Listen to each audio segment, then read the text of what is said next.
Hey Calc kids, welcome to 7.2 Trigonometric Integrals. All right, these are kind of tricky. They're more difficult the less you know about your trig identities. The more you know and remember about your trig identities, the better this will be for you. So this very first page here is just basic properties I'm expecting that you are comfortable with. So you should know your reciprocal identities, Pythagorean identities definitely. Double angles, you may not be super familiar with them, but you will become familiar with them very quickly. And our power reducing angles, our power reducing identities, sorry. And then some useful trig identities. Again, I'll never expect you to reinvent the wheel. These are here for you, and you can always refer back to these and say, oh, this is the answer to this. So how can I use these identities? This comes, again, with lots of practice. The only way you get good at this is by doing lots of problems. I can only do so many in this video lecture, and before you're just gonna have to jump in and get your toes wet. So the more problems you do, the better you'll be at it. So I'm gonna keep referring back to this page. So let's find the antiderivative of the function sine squared of x. Now, it seems pretty simple. Keep in mind what this notation means. The sine squared of x means the sine of x squared. So that's what that means. The x is not being squared. The actual whole entire function is. Not that you really need to know that right now, but it is important. All right, so what are we going to do here? Well, we could write this as the sine times the sine and use substitution, but that won't work because we let u equal the sine of x. Then du would have to be the cosine, which doesn't appear in the integral. So, well, I'm going to go and I'm going to look at my power reducing identities. Notice sine squared is just 1/2 1 minus cosine of 2 theta, which is really super cool because we can integrate that very simply. Sine squared of x dx is equivalent to 1/2 1 minus the cosine of 2x dx. Now your identities use theta there. I'm changing it to x because that's the variable we're working with. I always pull that constant out front. 1 minus the cosine of 2x dx. Now my expectation is you can integrate these two pieces in this difference directly. This is 1/2 times the antiderivative of 1 is x minus, well, the antiderivative of the cosine is the sine. And then we have 2x here. But be careful because when we take the derivative of the sine of 2x, it's going to be the cosine of 2x, but then we have to take the derivative of what's inside, so I would need to throw a 2 out front here. So I have to compensate for that by adding a 1/2 here, plus c. So this is technically u substitution. So if I was to integrate by itself the cosine of 2x dx, I would let u equal 2x, then du equals 2 dx. So then 1/2 du would equal dx. Right, so I'm ignoring this right now. So then what we would really be integrating is 1/2 cosine of u du, which is 1/2 the sine of u, which is 1/2 the sine of 2x. Right? So this is going to become something you're going to see quite regularly, so you might just want to keep that in mind. All right. So now I'm just going to distribute this 1/2 and I get my final answer. The antiderivative of the sine squared of x dx is equal to 1/2 x. Distribute the 1/2 minus 1/4 sine 2x plus c. If we ever multiply a constant times the arbitrary, given constant times the arbitrary constant, it still just remains plus c. And that's going to be my final answer. All right, so now we have to be careful here though, because I don't want to be misleading and say, oh, every time you see sine to a power, we're just going to use this identity, because be careful, this is the power reducing identity, says the sine squared. So how do we deal with the sine cubed? Well, notice something cool here. We can do some manipulation. Do you agree that the sine cubed of x dx is equal to the sine squared of x times the sine of x dx, right? Now the last problem, we replaced this with 1/2 times 1 minus the cosine of 2 theta, or 2x. I'm not going to do that here. I'm going to show you another little kind of clever trick, because it's really nice when we have sines and cosines appearing in the same integral. Notice by the Pythagorean identities that the sine squared is equivalent to 1 minus the cosine squared. Agree? Because the sine squared of x plus the cosine squared of x equals 1. Subtract cosine squared from both sides, and we get this really useful template that's going to be different and more helpful in this problem, right?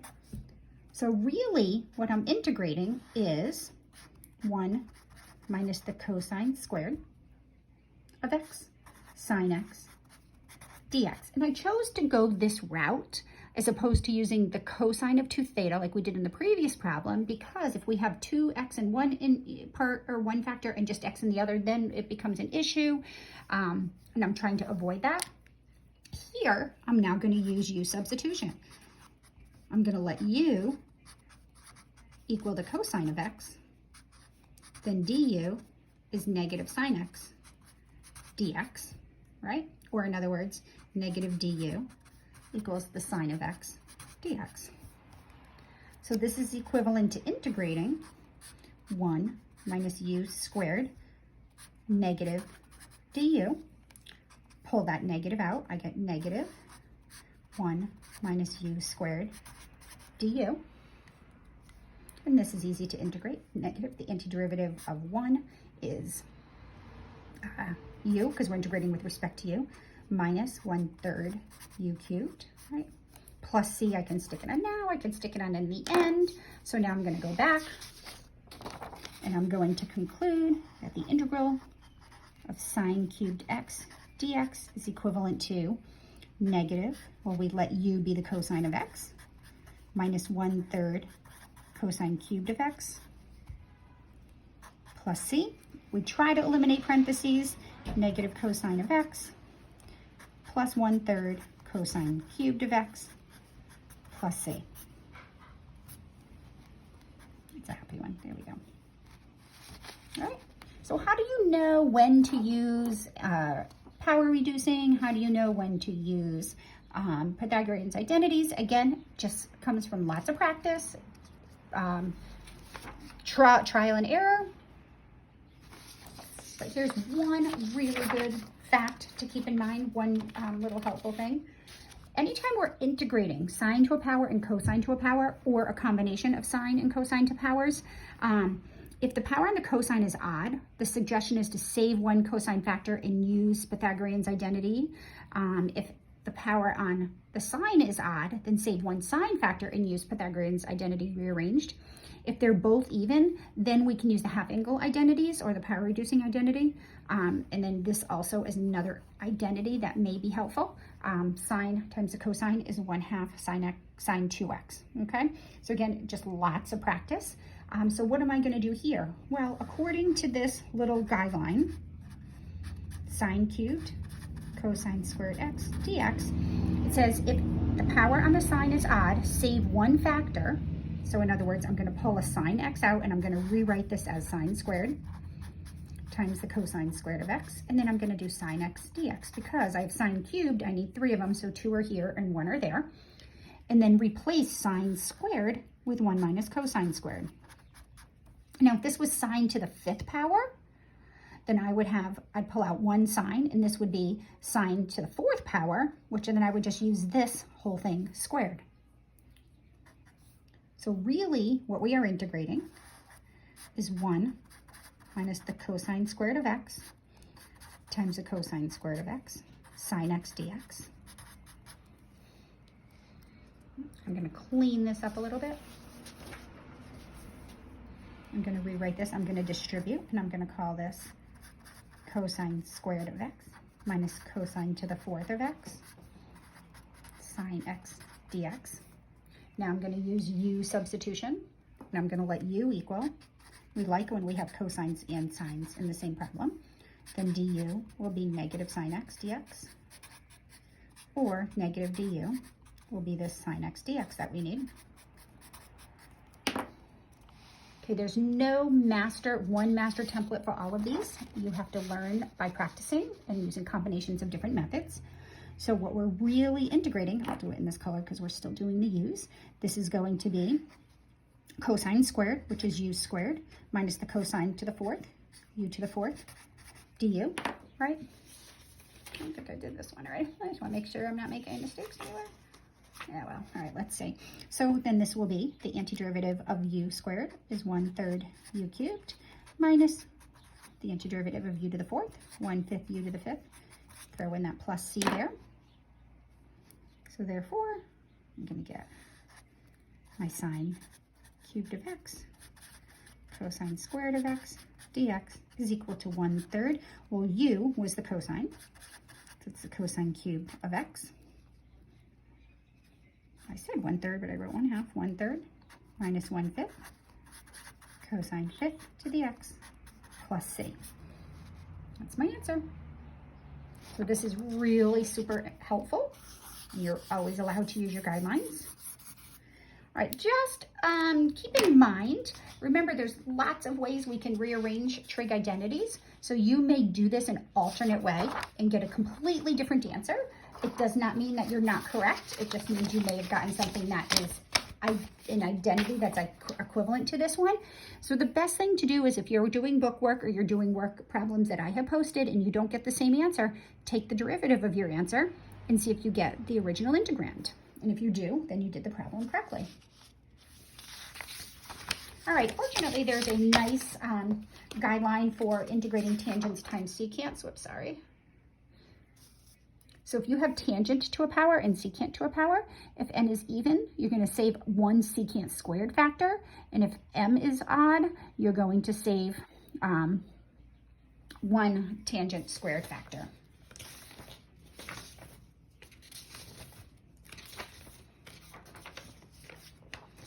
All right, so find. Let's do this. Whoops, I didn't, did I? Here I did, okay. All right, so this one has a lot going on in here. So we really kind of jumped to it. I've got the tangent of 3 theta and the secant of 3 theta. So be really careful because I have 3 theta in here now instead of just regular theta. So that's going to come into play. And I have limits of integration. So this is a definite integral. So we have to remember that in the end also. So m is the power on tangent, n is the power on the secant, and we have an even n, so we're going to go with number 1. So we're going to save one factor of secant squared and use to express the remaining factors of secant squared as 1 plus tangent squared. What do I mean? I'm going to eliminate for now. I'm just going to not write down my limits of integration just for sanity's sake and saving some room. So this says to pull out 1 secant squared. So I'm going to have secant to the 4th left, 3 theta, secant squared, 3 theta, d theta. Now keeping in mind, secant squared is the derivative of the tangent. So my guess is we're going to eventually let u be the tangent of 3 theta because the tangent of 3 theta will involve the secant of 3 theta, secant squared of 3 theta. So once I pull out 1 secant squared and then the remaining secant, it's in terms of tangent. So secant squared is 1 plus the tangent squared. So this is actually the secant squared of theta, all squared. And I'm going to replace this with 1 plus the tangent squared of 3 theta, using that trig identity, one of our Pythagorean identities right here. All right. And that's all squared. I know this looks really, really horrible, but watch what we're going to do. This now just becomes, don't start distributing or anything yet.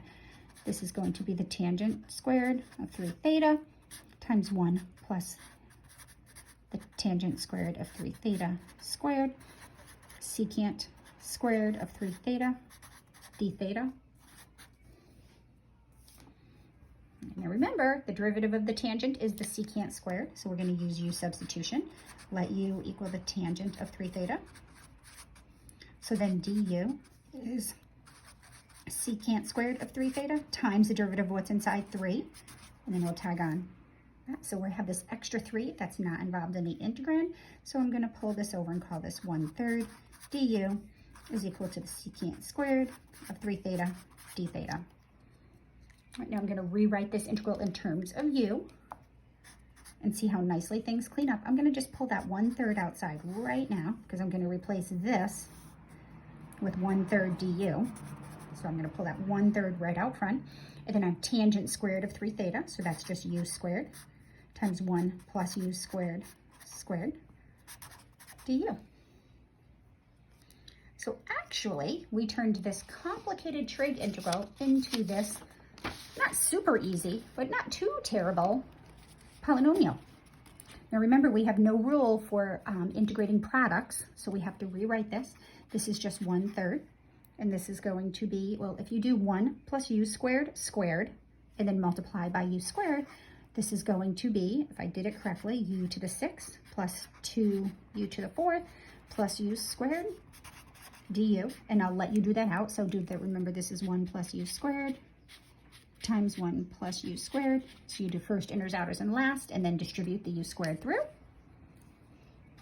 And I get 1/3 antiderivative of u to the 6th, 1/7 u to the 7th, antiderivative of 2u to the 4th, 2/5 u to the 5th, antiderivative of u squared, 1/3 u cubed, right, plus c. So I'm going to put that all back in terms of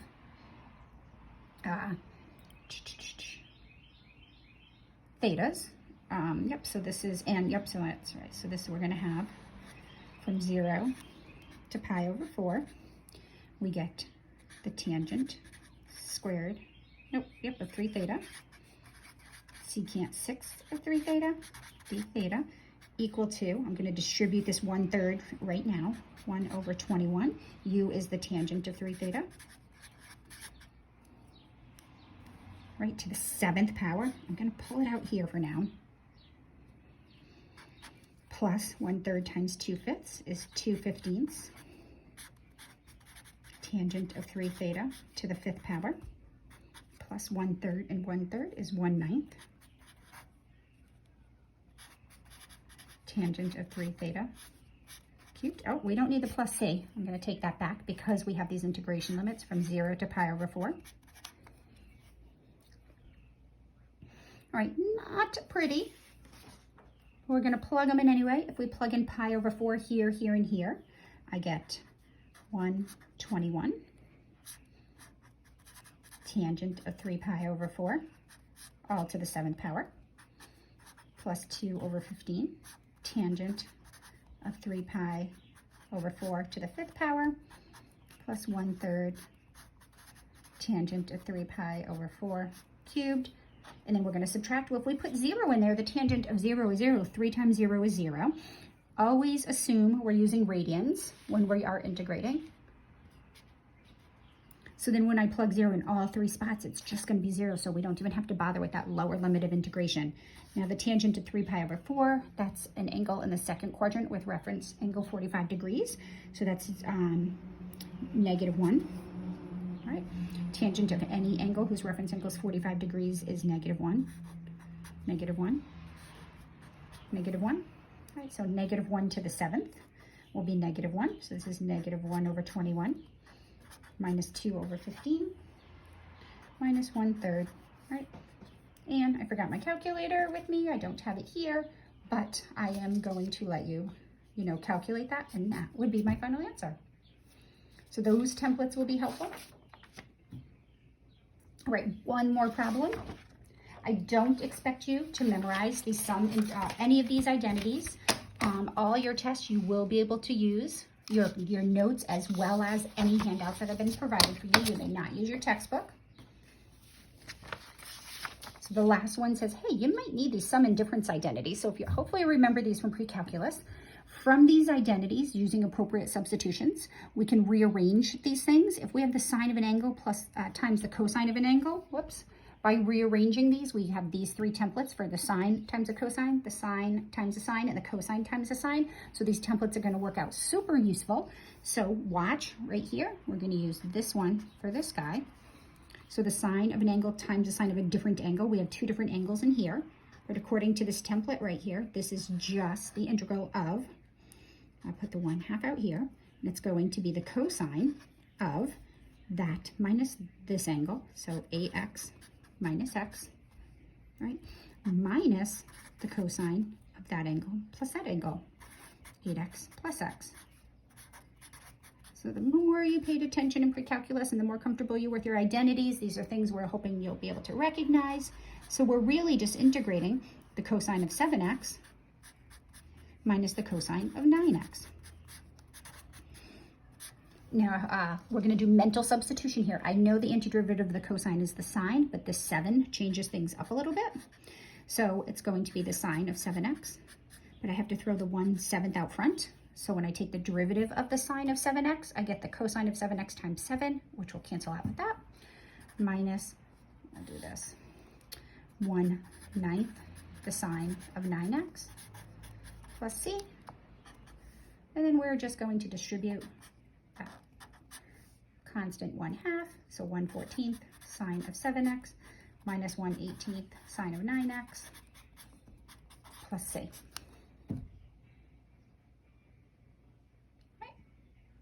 All right, so the last bit of notes here says not all integrals will be so straightforward. Identities may help, but you still may need to use substitution, parts, creativity, anything you have learned in the past. Okay, guys, enjoy your trigonometric integrals. See you later.